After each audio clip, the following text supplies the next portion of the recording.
Olá, bom dia.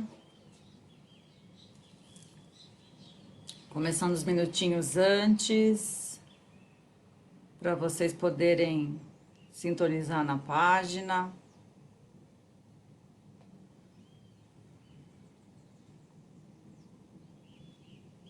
As pessoas aos poucos vão acessando.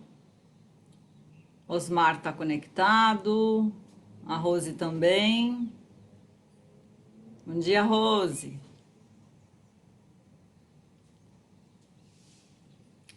Aos poucos as pessoas vão achando a página. Eu comecei até um pouco antes, porque semana passada foi um desespero, né? A gente não conseguia encontrar a página, não conseguia conectar na página, não conseguia achar a transmissão ao vivo. Então, hoje a gente conectou um pouquinho mais cedo. Não? Todo mundo que está conectado está conseguindo me ver? Dá um oi aqui para mim, quem está me vendo. Porque aqui em casa parece que o Osmar não está conseguindo me ver. Oi, Lúcia. Oi, Valéria. Oi, Vanessa. Tudo bom com vocês? Ó, os sinos da igreja Santa Marina, olha que delícia.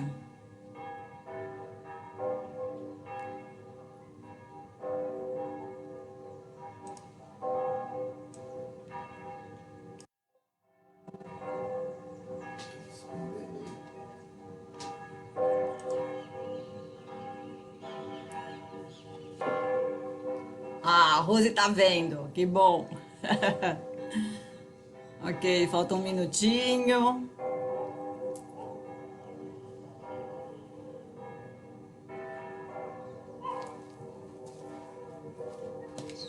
Tá aqui o livro. Caso dê alguma dúvida pra gente. Vocês estão me ouvindo bem?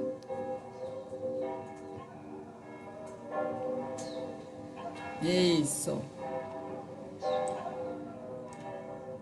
Vanessa, estou lhe vendo. Solange, meu amor, você tá aí, linda. Muito bom. Bom, 9 horas em ponto. Muito bom dia a todos vocês. Meu nome é Elaine Burgarelli. Eu tô feliz de estar aqui com vocês. Nós vamos falar hoje sobre o livro O Céu e o Inferno. Esse livro, eu vou contar um pouco sobre ele. Vai ser um papo interessante hoje, tá? Então, antes de a gente começar, vamos falar. Vamos agradecer a todos vocês que estão aqui com a gente, que nos deram o privilégio desse domingo de manhã acordar, né, mais cedo e tá aqui ouvindo. Então, obrigada a todos de coração por serem presentes e vamos lá. A Casa Espírita Henrique de Castro é uma associação que esse ano, em junho, vai completar 82 anos. Então é uma casa já bastante consolidada. Eu tô lá há quase metade desse tempo e respondo pela área de doutrina da casa, tá?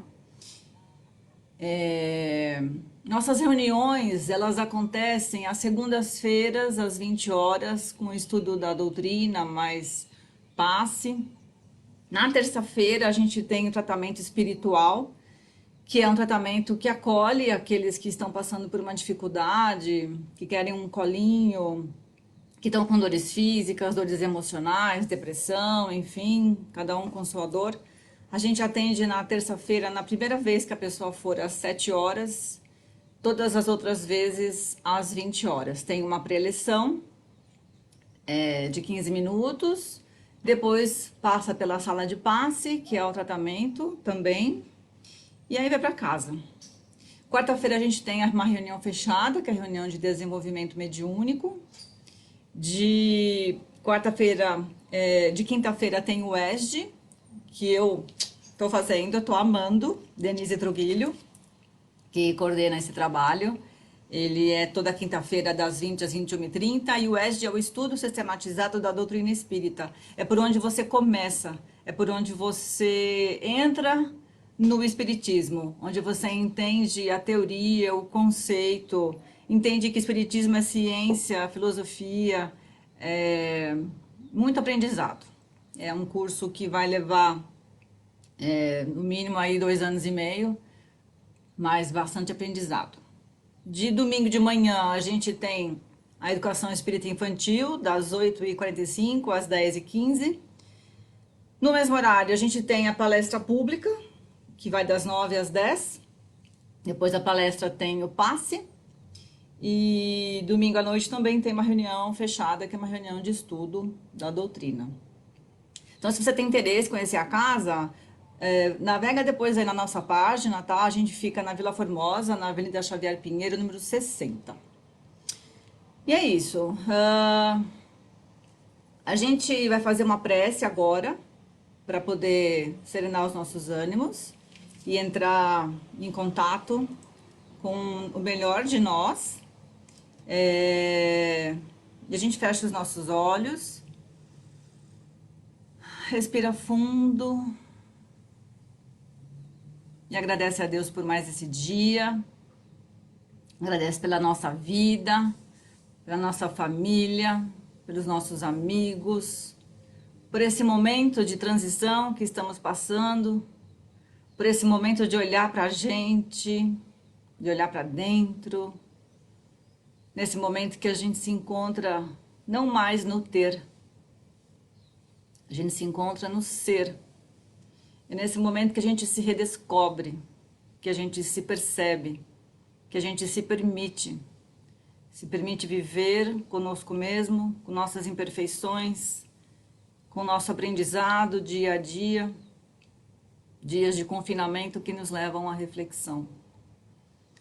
Mas que nossas escolhas sejam sempre pautadas pelo bem, pelos exemplos de Jesus, pela paciência que muitos de nós, incluindo eu, muitas vezes deixamos de ter.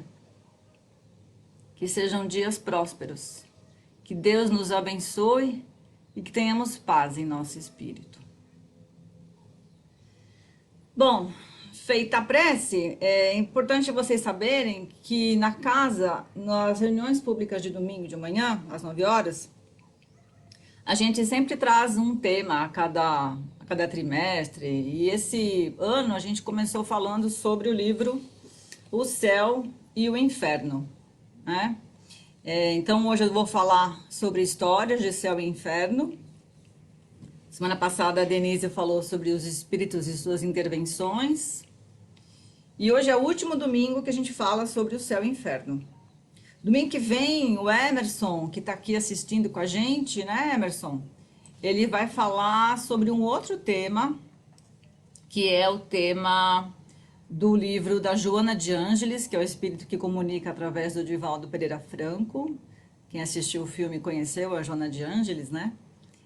Tem um livro da série psicológica dela, são 16 livros. A gente vai falar do livro Amor, Imbatível Amor, tá? Então no final eu volto para falar do tema do domingo que vem. Mas hoje a gente traz então o céu e o inferno. O céu e o inferno, ele é a quinta obra básica. Allan Kardec, que é esse senhor que está aqui, ele foi quem codificou a doutrina espírita. Ele começou em 1859, através do Livro dos Espíritos, a falar sobre o Espiritismo. Esse Livro dos Espíritos, onde tem uma série, milhares de perguntas que Allan Kardec, junto com um grupo, fez aos espíritos, para entender muitas situações da vida, do nosso cotidiano, das leis. É um livro bem interessante. Em 1861, ele lançou o Livro dos Médiuns.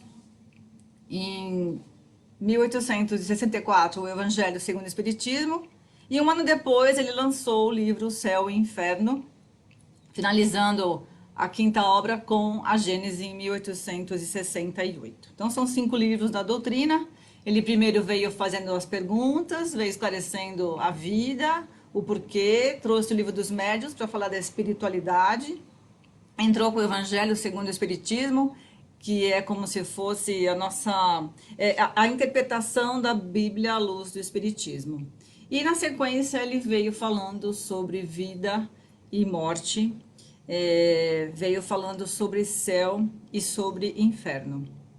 Esse livro ele tem duas partes.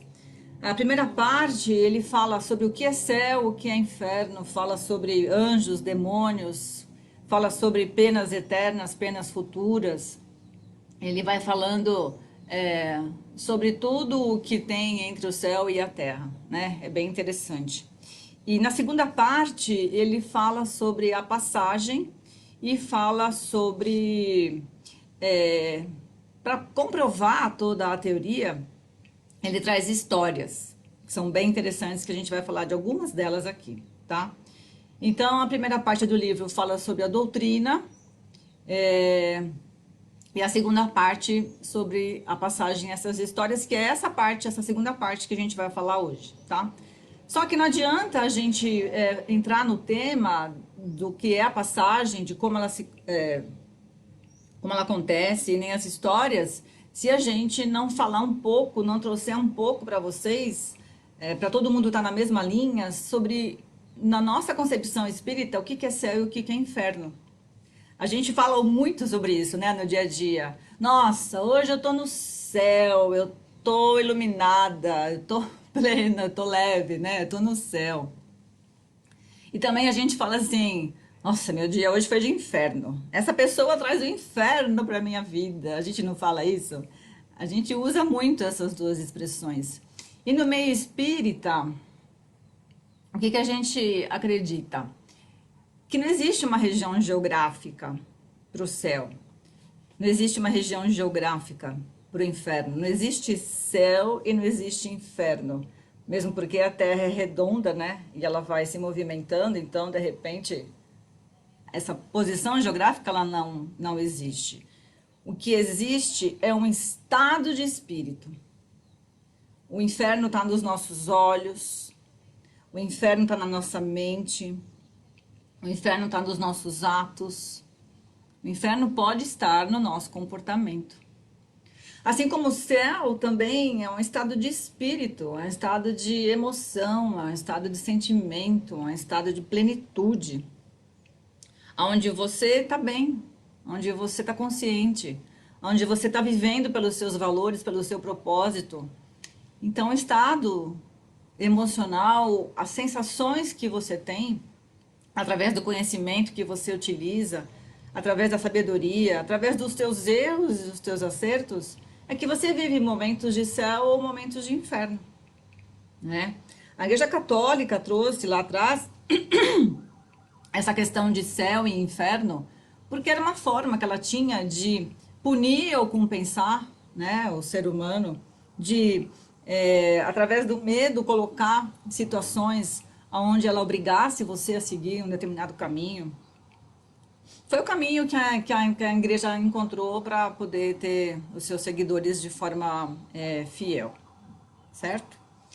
Então, tem uma frase que eu me permito ler no começo do Céu e Inferno, que diz assim, por mim mesmo, juro, disse o Senhor Deus, que não quero a morte do ímpio, quero senão que ele se converta, que deixe o mau caminho e que ele viva. Então Deus nos criou para o bem, Deus nos criou para sermos felizes. Deus não criou você para ser infeliz. Deus não criou você para ser triste, para ser egoísta, para ser orgulhoso. Deus não fez nada disso. O que Deus fez foram seres únicos. Estava falando com a minha filha essa semana, com meu filho também, com o Henrique e com a Fernanda, que, aliás, com uma amiga, que não existe ninguém igual a você. Você é único.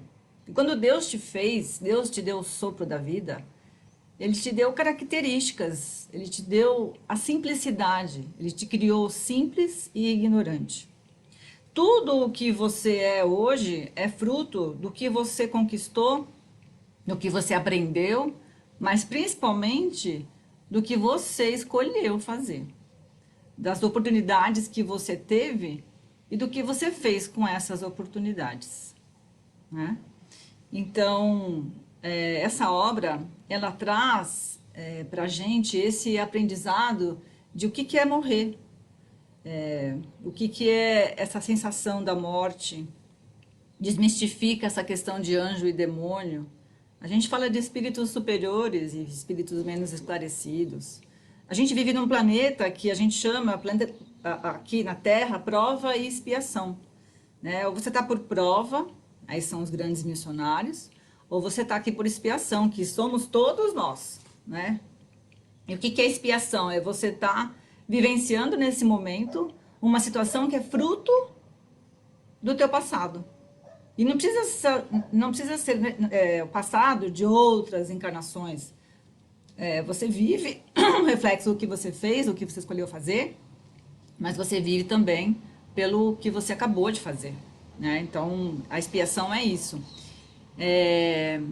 E com esse livro também, a gente aprende uma coisa extremamente interessante. O poder da prece. A prece nos leva para um outro patamar. A prece nos transforma. A prece, ela nos eleva. Ela nos deixa leves. E a ausência dela também deixa a gente pesado, deixa a gente triste, deixa a gente sem lembrança, né?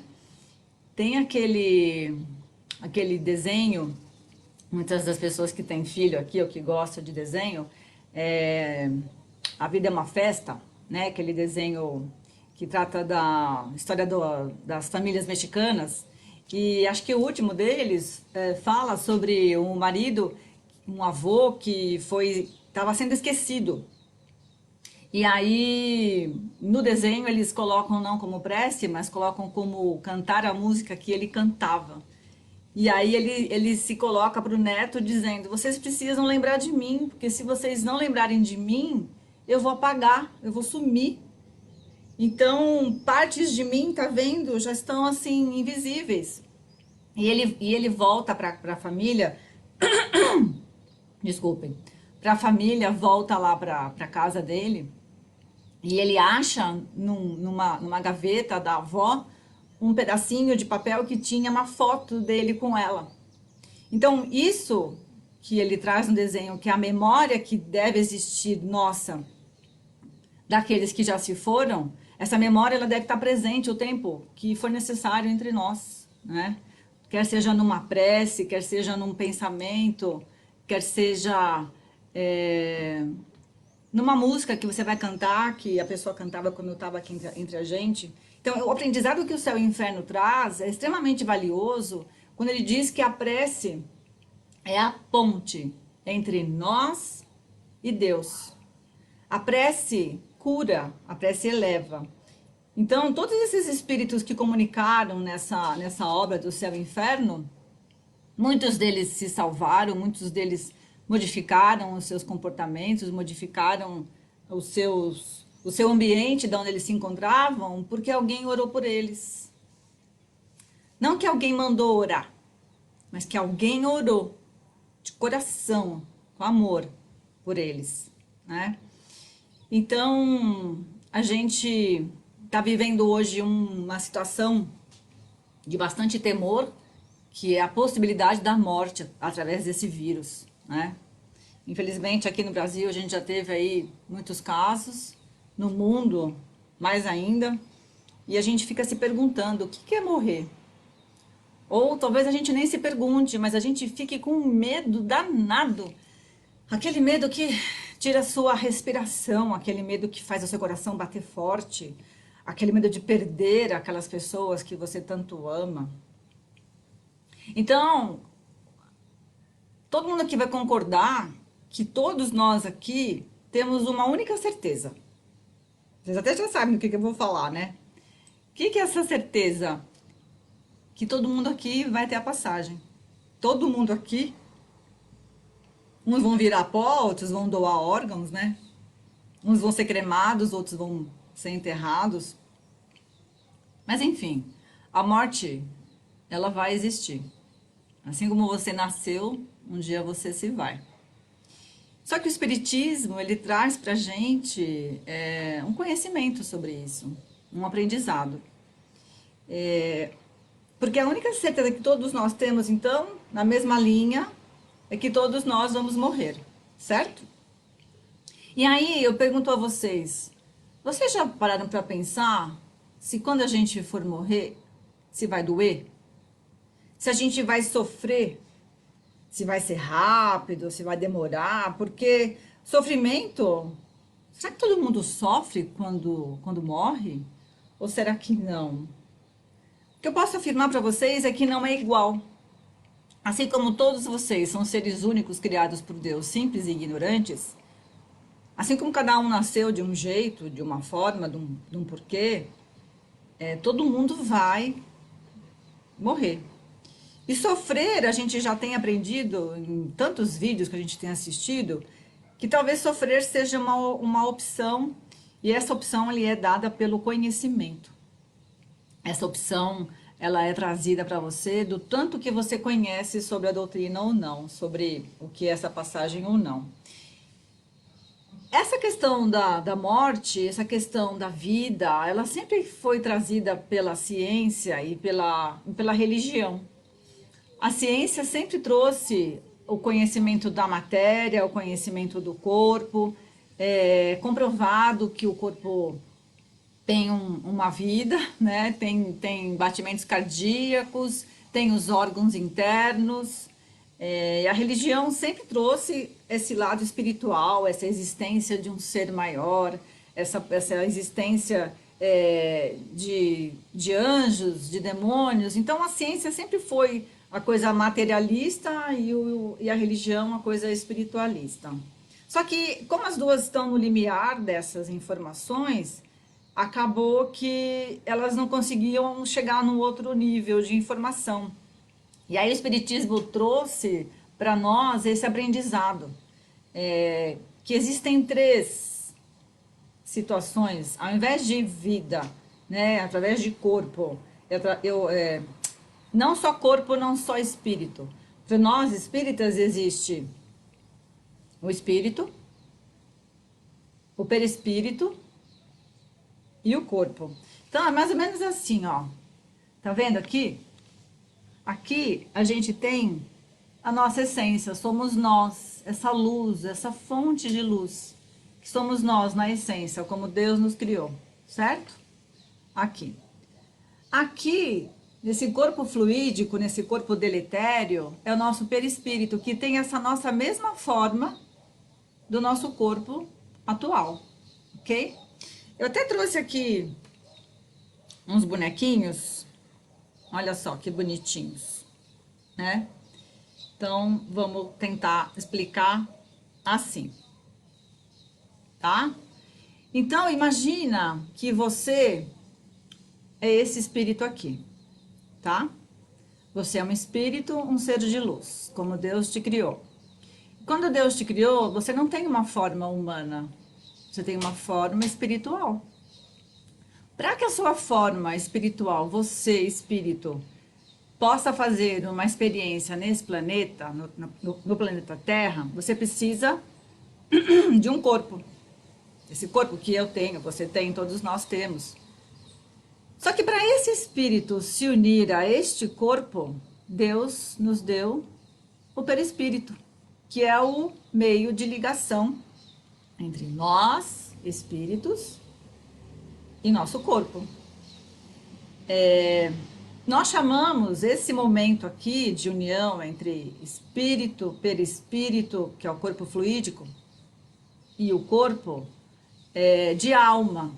Quando eu estou vivendo aqui na Terra, quando eu estou utilizando o meu perispírito para que meu corpo tenha movimento, tenha ação, eu me chamo alma, não me chamo espírito, porque tem um corpo agora, nesse momento, ok? Quando esse espírito não está mais se utilizando desse corpo, o que acontece? O corpo cai. Porque o corpo é um ser inerte. O corpo não tem ação, o corpo não tem movimento, sem que haja um espírito. Quando a vida cessa, quando a matéria orgânica encerrou o seu fluido, ele cai, ele desfalece, ele sucumbe, porque não existe mais a presença de um espírito atuando através de um perispírito num corpo, ok? Então, isso aqui, todo mundo que está aqui tem. Nós somos espíritos que possuímos um perispírito que atua sobre um corpo. E tá vendo aqui que esse bonequinho não tem braço? Se eu, por um acaso, não tenho braço aqui, o meu perispírito também não traz o braço. Mas o meu espírito tá ok, tá? São ressonâncias que a gente chama do que acontece conosco, com o nosso corpo. Bom, continuando. Então, se eu tenho esse fluido dentro da minha vida, se o fluido faz parte da minha existência, que é a minha ligação entre o corpo e o espírito, concordam que se quando houver a morte, se eu espírito, estiver totalmente desligada do corpo, eu não vou sentir dor? Eu não vou sentir, se meu espírito se meu corpo for mutilado, eu não vou sentir nada se eu estiver desprendida? Que se a destruição orgânica do meu corpo ocorrer e eu como espírito estiver numa situação elevada, eu não vou sentir tanto isso? Então, é importante dizer que quem tem as sensações é o espírito. Quem tem as sensações é ele. As sensações que nós temos não vêm do corpo, né? O amor, a esperança, a perseverança não vem do corpo. Isso tudo vem de nós, da nossa essência, do que nós aprendemos, do que nós erramos. É daqui que vem o aprendizado da vida, tá? As sensações da vida não vêm da matéria. Então, esse perispírito aqui, ele nunca vai se separar do corpo enquanto houver vida, tá? Esse perispírito nunca vai separar do espírito, porque ele é o corpo envoltório. Ele é que traz, por exemplo, quando há uma comunicação que você fala, ah, nossa, eu vi tal pessoa. Você está vendo o perispírito dela, você não está vendo o espírito, porque o espírito é luz. Ele não tem uma forma. Quem dá forma para o espírito é o perispírito. Tá?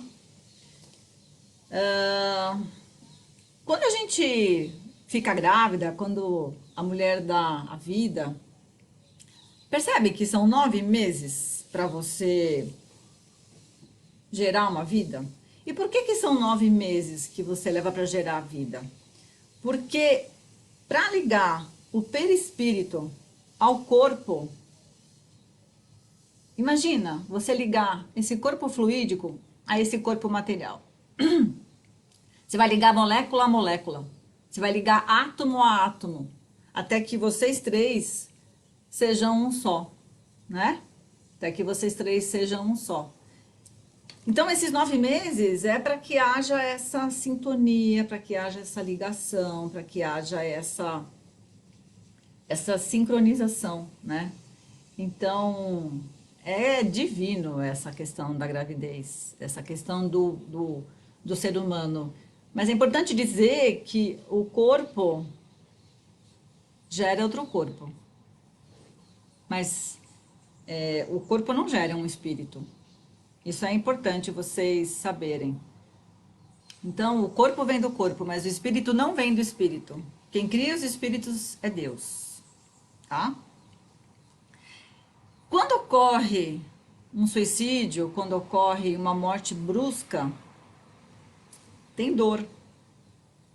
E não é pouca, é muita dor. Por que tem dor?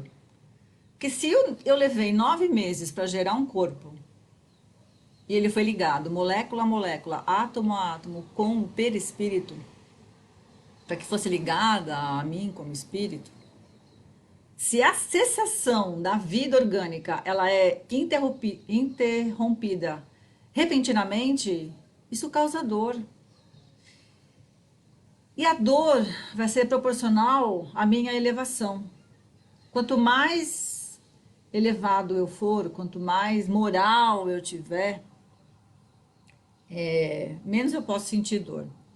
Mas se a minha ignorância, se a minha falta de conhecimento, se o meu egoísmo, se o meu orgulho, se a minha cupidez for grande, a minha dor vai ser proporcional. Proporcional. Então, dói morrer? Vai depender de quantos, vamos dizer assim, quantos pontos de contato estiverem ligados entre o espírito, o perispírito e o corpo. Quantos pontos de contatos houver, vai ser o tamanho da sua dor. A passagem, ela pode ser também de forma tranquila. Ela pode ser dia a dia. Na verdade, nós nascemos e sempre vamos em direção à cessação da vida orgânica. E isso é como se Deus colocasse um combustível na gente. E esse combustível, ele tem fim. Ele tem um dia para acabar. Quando eu cometo um suicídio, quando eu cometo uma imprudência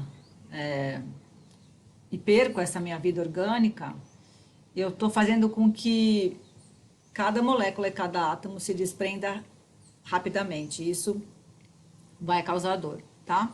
Mas é diferente para cada um, não é igual. A gente pode comparar em quatro situações. Quando a alma não sente nada que está elevada, a dor é zero, tá? Sensação zero. Quando você já está com uma força fraca, quando você já está sem energia, quando o seu corpo já está se desvalecendo, não tem abalo, é natural, não tem dor. Já é uma consequência a morte. Muitos espíritos dizem nas comunicações, nessa segunda parte do céu e inferno, nas histórias que são trazidas, muitos espíritos trazem que a morte, para muitos deles, foi uma libertação. A morte foi dizer, ufa, que bom que acabou, né? Porque quanto mais elevado é o espírito, depois dessa passagem, as dores desaparecem. Eu posso trazer a afeição que eu mais gostava durante essa minha última existência. Então, se eu fui uma pessoa que morri, sei lá, com 90 anos, quando eu quiser me colocar para uma comunicação, para aparecer para um médium dentro de uma reunião espírita ou na minha residência, para aqueles que eu amo, se for possível isso, eu posso parecer jovem, posso parecer na flor da idade, como eu quiser, né? Então, quando a vida orgânica cessa, dependendo dos números de pontos de contato que ainda existem entre perispírito e corpo, pode haver dor, pode haver sofrimento ou não. E o que acontece quando a gente... Quando acontece mesmo a passagem, naquele momento, o que você sente, segundo as histórias que estão aqui no Céu e Inferno, nesse livro, a grande maioria dos espíritos que foram, que deram comunicação, depois eu vou explicar como isso aconteceu, relatam uma sensação de torpor, relatam uma sensação de paralisação, é como se nós desmaiássemos. Então, a consciência plena daquele momento que a sua vida cessou, até o momento que você desperta no plano espiritual, entre o momento A e o momento B, existe um torpor, uma paralisação. E raramente existe uma consciência sobre isso. Raramente, tá? O quanto tempo esse torpor, essa paralisação pode durar? Depende. Depende de como você viveu a sua vida aqui, de quanto você conheceu sobre a sua existência futura. Para nós espíritas, é um desafio fazer a passagem? Com certeza. Nós temos muitas pessoas que estão aqui conosco hoje assistindo, que já perderam seus familiares. E mesmo nós sendo espíritas, a gente tem dor, porque tem a saudade, porque tem a ausência do corpo físico e a gente é muito atrelado a isso ainda. Porque essa história que a gente vive hoje, ela passa a deixar de existir. Então, óbvio, até por carinho, por amor, a gente também sente, né? Mas essa sensação de acordar no outro plano, ela depende muito de como é que você levou a vida aqui, né? De como é que é seu estado moral. Para aquelas pessoas que são materialistas, que são apegadas ao ter, apegadas ao corpo, vocês acham que essa pessoa vai sofrer? Ou que vai ser leve para ela o desencarne? Pessoas que... Quem já não ouviu aquela história de uma pessoa que mandou, quando ela morresse, fazer o enterro dela e ao lado enterrar os carros? No caixão levar os bens materiais, para quando acordasse ter já as suas provisões. Quantos filmes a gente já não assistiu que fala sobre isso? Então, quanto mais materialista a gente é, mais a gente vai sofrer, mais vai doer. Porque o apego que eu tenho ao meu corpo é tão grande, eu quero ficar tão aqui, que é óbvio que vai doer, é óbvio que eu vou sofrer. Para você faz sentido quando eu falo isso? Então, quanto mais o meu estado moral está evoluído, menos dor eu vou sentir, né? Então, agora que a gente está todo mundo na mesma linha, que a gente falou sobre céu e inferno, depois a gente vai deixar gravado aqui o vídeo, eu vou passar para vocês o link aqui, para poder assistir de novo, para tirar dúvidas, enfim. Todo mundo agora na mesma linha, né? Sabendo sobre céu e inferno, que são estados mentais, são estados de emoção. A gente já deu uma aulinha aqui sobre corpo,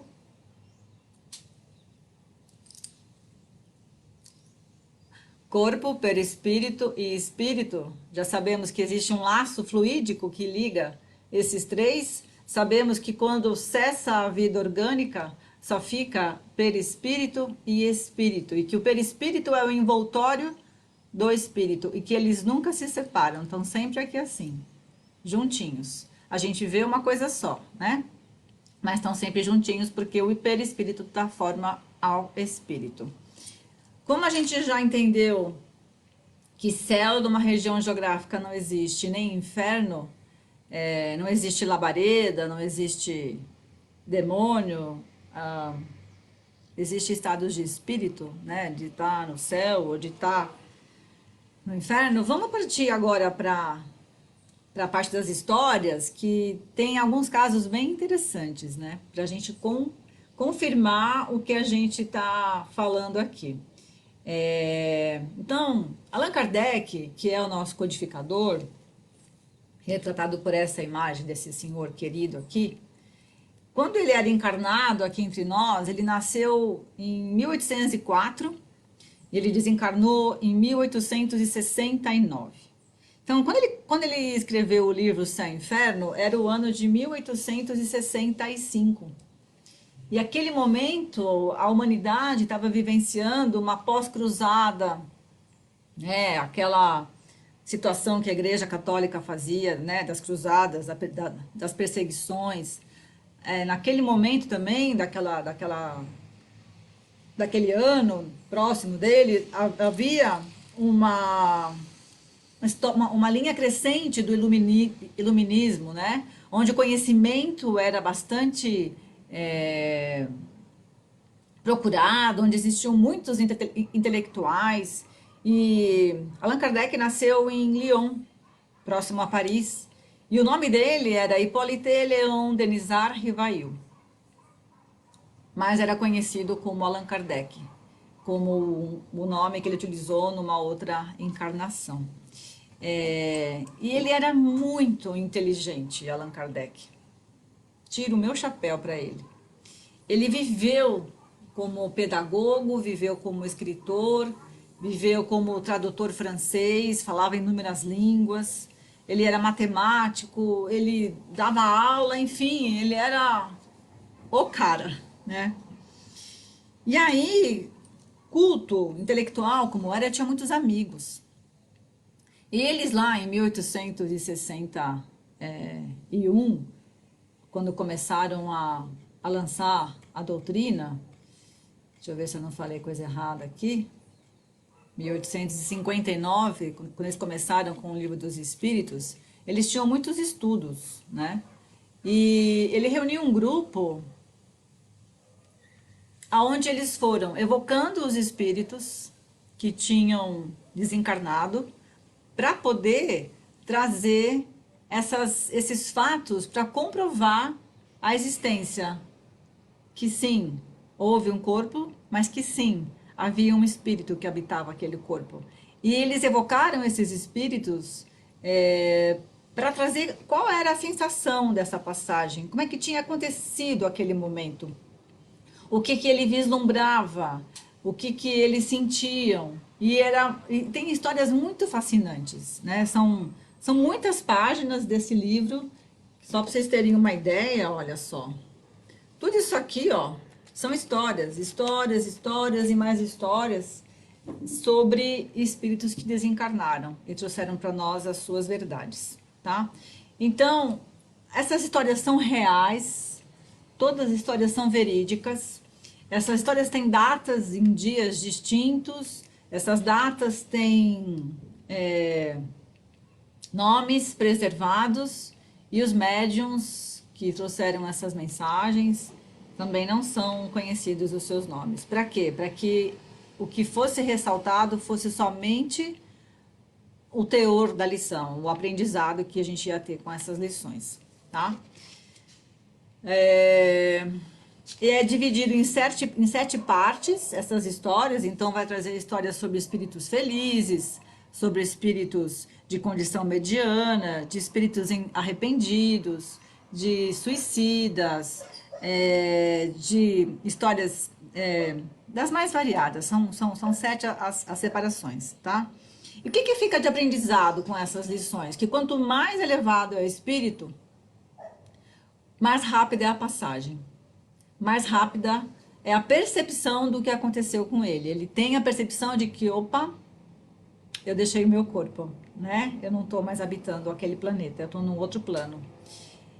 Aconteceu também algumas histórias que quanto mais conhecida era a pessoa nos seus meios, mais espíritos se faziam passar por eles.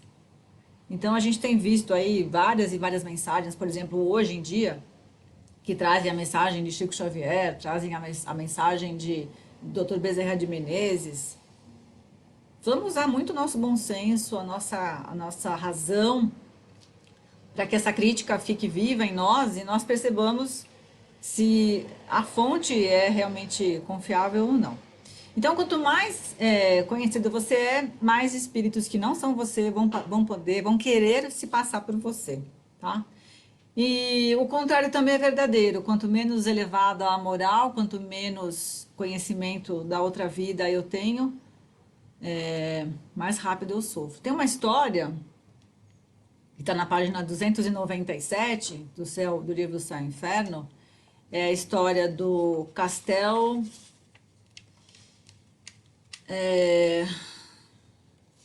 O nome dele aqui. Ok? Tá na página 297. É um espírito bem endurecido, tá? Castel Naudari. Isso. Depois vocês dão uma olhadinha lá na história inteira, mas é bem interessante que ele ficou 200 anos sem muita consciência do que tinha acontecido com ele. Eu vou contar essa historinha mais pro final, tá? Para vocês poderem ficar aqui comigo mais um pouquinho. Então, pode demorar muito tempo esse momento do desencarne até eu ter a consciência de que eu não estou mais aqui nesse planeta. Depende do seu conhecimento. Tem pessoas que desencarnam nas histórias e 8 horas depois já estavam dando comunicação. Então, Allan Kardec reuniu um grupo daqueles intelectuais, daqueles estudiosos, e foram, através dos médiuns, evocando espíritos que eram conhecidos, que eram seus amigos, para daí perguntar para eles, e aí, como é que foi? E o primeiro relato que ele traz é do Dr. Demelry. Dr. Demelry era um médico homeopata que estudou, fazia parte do grupo do Allan Kardec de estudos. E antes dele desencarnar, Dr. Demelry pediu muito a Deus que fosse possível ter a lucidez para logo após o seu desencarne, ele poder ser evocado pelo Allan Kardec e poder contar como é que tinha sido, né? Olha que nível esses intelectuais chegaram, né? A história do Dr. Demelry está na página 184, tá? Então, ele era um médico homeopata e ele trouxe essa memória para o Allan Kardec, para aquele grupo, de como é que tinha sido. E ele falou que foi muito tranquilo, que ele não sentiu dor, que ele não sentiu... ele sentiu o torpor, ele perdeu a consciência, mas o acordar dele foi muito tranquilo. Foi muito tranquilo, porque o conhecimento dele já era tanto, já era tal, que permitiu que fosse uma passagem tranquila, né?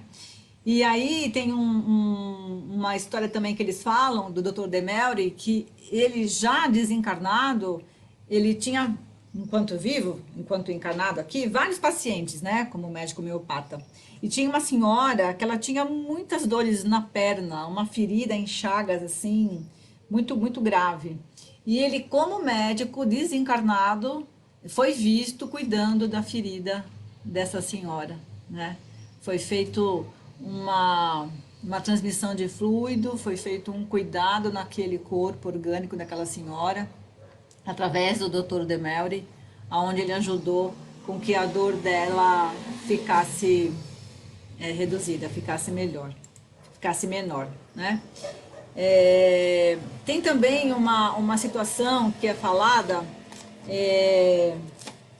que é perguntada para esses espíritos nessas histórias, se eles lembram da família, se eles lembram dos amigos. A muitos espíritos foi perguntado isso.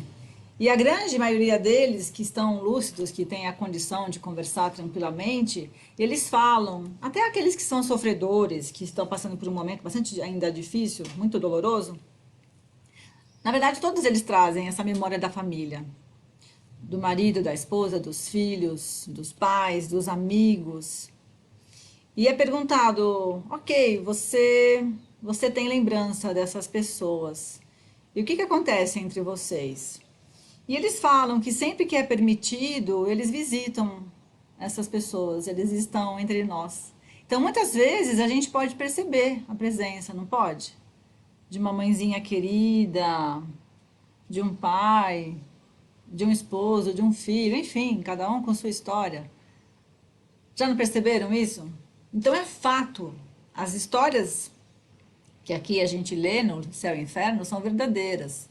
Então os laços, eles são consanguíneos ligados pelo corpo, mas o que fica de verdade são os laços espirituais, aqueles laços que você criou de vidas passadas, aquele amor, aquela harmonia, aquela simpatia que você tem pelas pessoas, aquelas pessoas que são suas amigas.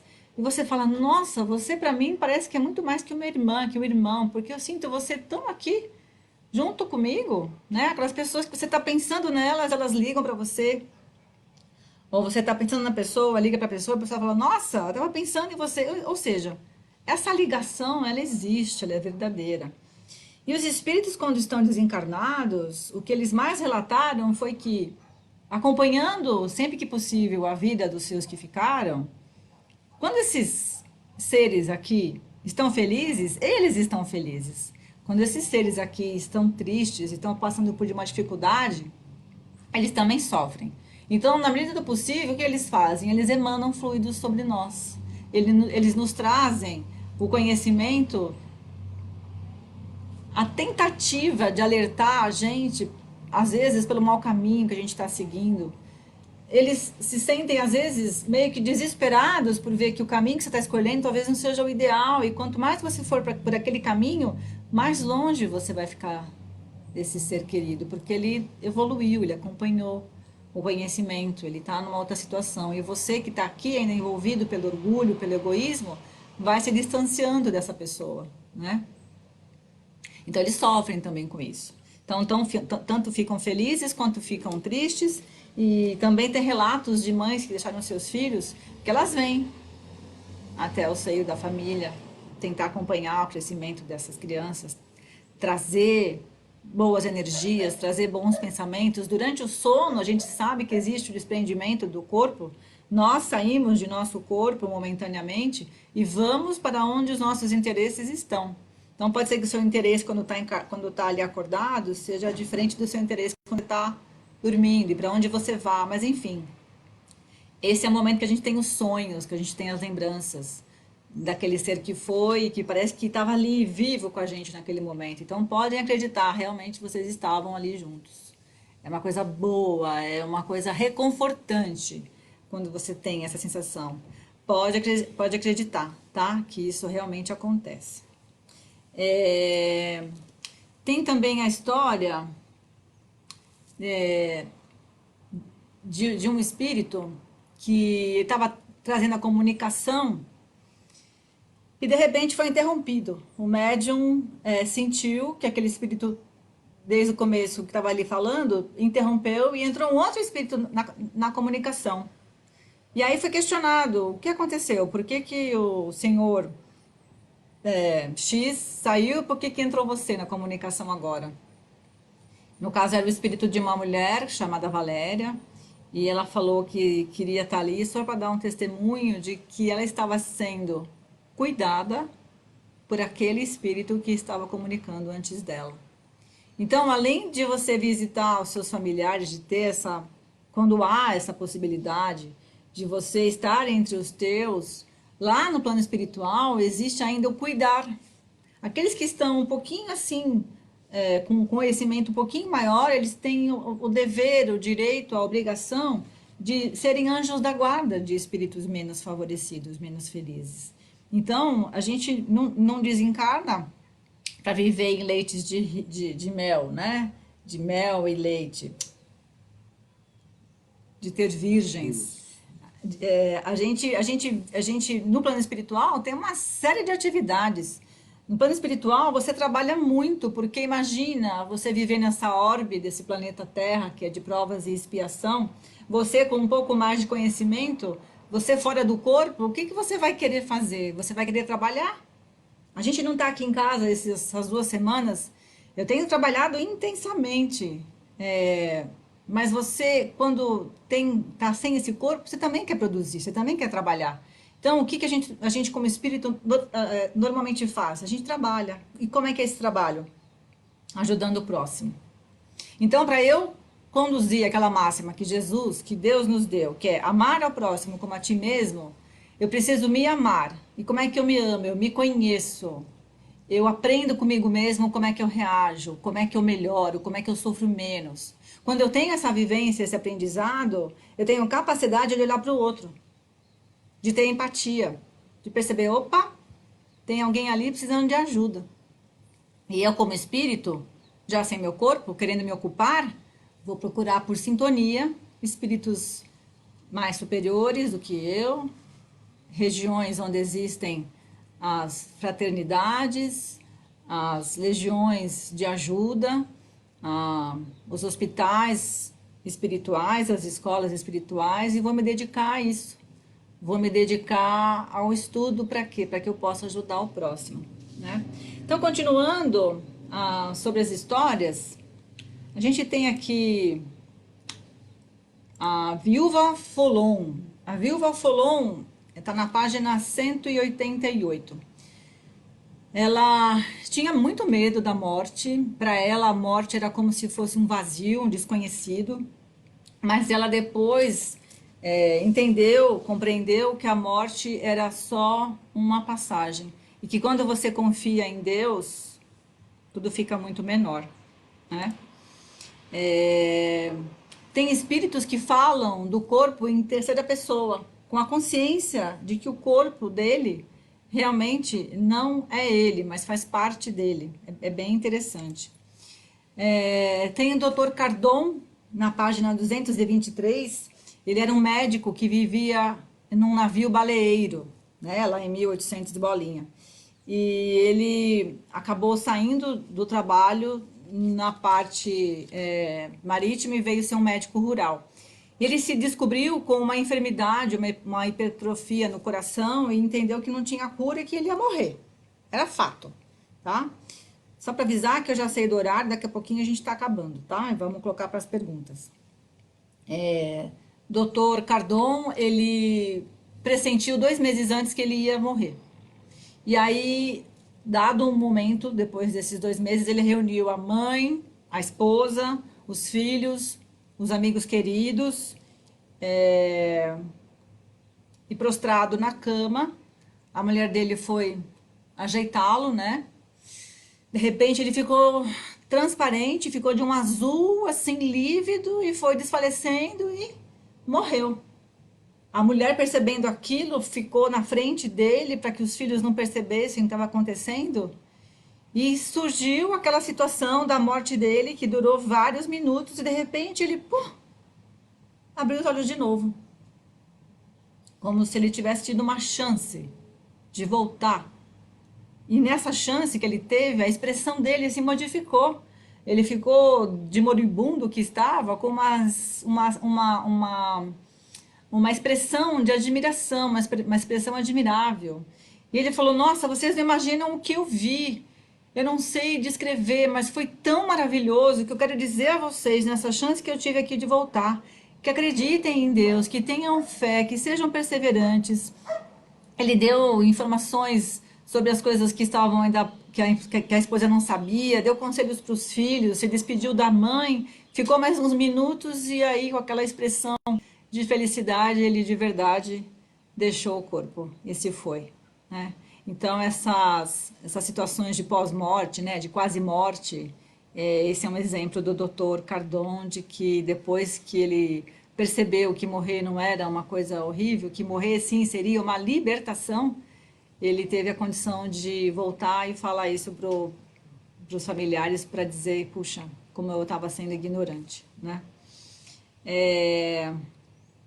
Aqui tem também uma história de espíritos sofredores. Olha essa história, gente. Um espírito sofredor, um espírito extremamente materialista. Ele era um marinheiro, ele vivia no mar, era um pescador, o nome dele era Pascal Lavic. E Pascal Lavic, ele trabalhando num navio chamado L'Alert, lá na França, num certo dia, dentro desse navio, houve uma rajada de vento muito forte, virou esse navio, ele caiu e se afogou, morreu. Só que pela ignorância, pelo não conhecimento dele, ele ficou preso ao corpo dele durante muito tempo. E ele ficou preso ao corpo dele, já sem vida, ali sobre as ondas, sobre o mar. E ele só conseguiu sair desse estado de torpor, dessa obsessão de ficar pregado ali ao corpo, porque a família, os entes queridos, rezavam muito por ele. E nessas orações, como a gente diz, né? A oração é a ponte entre você e Deus. Quando alguém ora por você, alguém clama aos céus pela sua ajuda. E essa oração, ela foi atendida. E muito tempo depois, o corpo dele foi encontrado. Esse é um relato que ele traz para esse grupo mediúnico que está com Allan Kardec. E ele traz esse relato dizendo que o corpo dele havia sido encontrado no dia 6 de agosto. E o dia da comunicação era dia 11 de agosto. Então, 5 dias depois que o corpo dele foi encontrado, ele trouxe a comunicação lá para o grupo do Allan Kardec. E aí saiu no jornal no dia seguinte, no dia 12. Né? E aí eles puderam comprovar de que realmente a história era verídica. Que o Pascoal havia sido, os restos mortais do Pascoal haviam sido encontrados, que eram realmente restos mortais, mas que ele, graças às preces, depois do corpo ter sido encontrado, ele ter entendido que o corpo ia descansar de fato, na visão, no conhecimento dele, ele conseguiu se elevar e realmente se soltar, né, para vivenciar a vida espiritual. Então, olha só que interessante o quanto a prece realmente faz isso ser verdadeiro. É, que a gente precisa de prece, né? Por último, tem a história, eu não vou contar todas aqui, porque são muitas, eu convido vocês depois a lerem essa segunda parte do O Céu e o Inferno. Você pode baixar o livro O Céu e o Inferno pelo Google, tá? Baixa em PDF, você pode ler depois. Na página 263, para encerrar, tem uma mensagem de um espírito, um parisiense, ele era um negociante e ele foi um suicida. E o que aconteceu? Quando houve o começo da guerra na Itália, ele tinha um filho.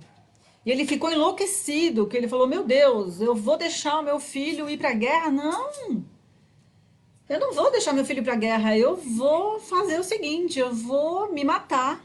Porque se eu me matar, o meu filho fica filho de uma viúva, e como ele é filho único, ele não vai para a guerra." E ele veio a cometer o suicídio. Cometendo esse suicídio, ele entrou em sofrimento muito grande, mas Deus, como é misericordioso, sempre entende a nossa intenção. A intenção, gente, é o que mais vale na nossa vida. Com que intenção a gente faz as coisas? E Deus entendeu que aquele suicídio havia sido por um bem maior. Existe falta? Existe erro? Existe. Ninguém pode tirar a vida. Quando você comete um suicídio, você diz para Deus: "Deus, não quero o que você me deu. Não quero essa vida." E desfaço. Mas esse senhor, ele fez isso para poupar o filho. Só que ao mesmo tempo, a gente pode se perguntar: será que esse filho não tinha que ir mesmo para a guerra? Não tinha um aprendizado ali para esse filho? Não tinha um aprendizado ali para essa família? Mas quando eu cometo o suicídio, eu cesso tudo isso. Eu interrompo essa história, né? Então, ele era um pai de família muito querido e devido às preces ele conseguiu se sair bem. A última história, de verdade, né? Eu esqueci, eu falei que ia contar aqui a história do Castel Naudari, bem rapidamente. Existia uma casa que era assombrada e os vizinhos, com medo dessa casa assombrada, foram colocando vários santos na porta da casa, vários crucifixos, várias situações para poder fazer com que aquela casa não ficasse tão assombrada. Um senhor comprou aquela casa, retirou todos aqueles crucifixos, aquelas velas, aqueles santos todos e foi morar com um filho lá. E lá viveu até muito, muito velhinho. Só que de repente, um dia, o filho dele estava passando por um cômodo e levou uma bofetada na cara. Como ele sabia que estava sozinho, que o pai, na verdade, já tinha morrido, né? Tava só ele na casa, ele levou essa bofetada, ele falou: "Não foi ninguém vivo que me deu essa bofetada, foi alguém morto." E ele saiu da casa.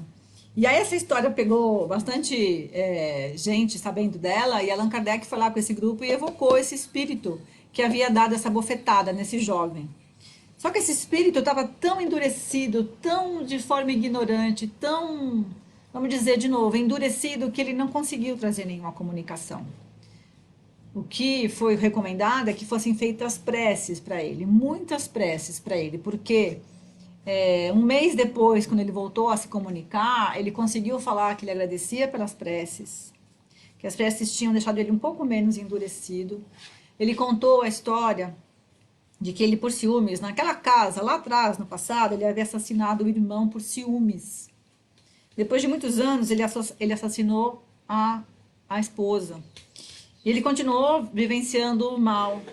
E aos 80 anos ele faleceu. E ele ficou na casa, porque ele tinha duas opções: ou ficar na casa e continuar vivenciando tudo aquilo, ou ficar errando pela vida, pelo plano espiritual, na escuridão total. E ele ficou nessa situação de ficar se vendo naquela história durante 200 anos. Ele se via na casa com a camisa ensanguentada, com um punhal na mão e cometendo. Sabe quando aquele filme trava e você fica repetindo a mesma situação o tempo todo? Ele ficou vivenciando isso por 200 anos. E imagina que essa vivência não tem momento de sono, não tem momento de descanso. Ela é repetidamente eternamente, até você se livrar, e no caso dele foi através da prece.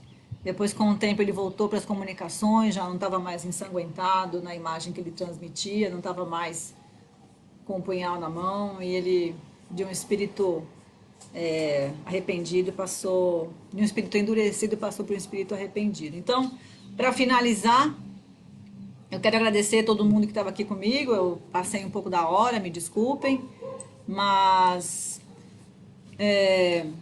o Ismael está aqui fazendo uma menção de que precisamos lembrar de que os espíritos são seres livres. Assim, nossos pedidos estarão na dependência da concordância e possibilidade do desencarnado. Exatamente. Não é porque a gente vai evocar um espírito que ele vai atender. Existe a situação da condição. Se ele tem condição de falar, de se colocar, de se perceber onde ele está, que é o que a gente falou no começo, né? Essa letargia, esse momento da passagem, pode ser duradoura ou pode ser rápida. Então, a gente atrai tudo que é de bom, atrai tudo que é de ruim também. Então, que a gente cuide da nossa sintonia. Então, Osmar, meu marido, vai me ajudar agora a me dizer se tem perguntas. Vocês podem colocar as perguntas. Que a gente tem mais uns minutinhos aqui para ficar. Se não tiver perguntas, a Abigail aqui tem uma pergunta. Qual o papel do familiar diante do desencarne do ente querido? Então, o papel do familiar, como a gente já falou, vamos reforçar aqui, é a oração. Agradecer pelos momentos que a gente teve junto com esse ente querido. É o aprendizado que esse ente querido deixou pra gente. É tentar, por mais desafiante que seja, trazer a memória com leveza desse ente querido.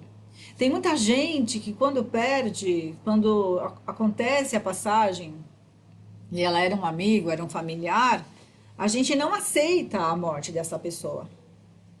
A gente não permite que esse desencarne de fato aconteça plenamente.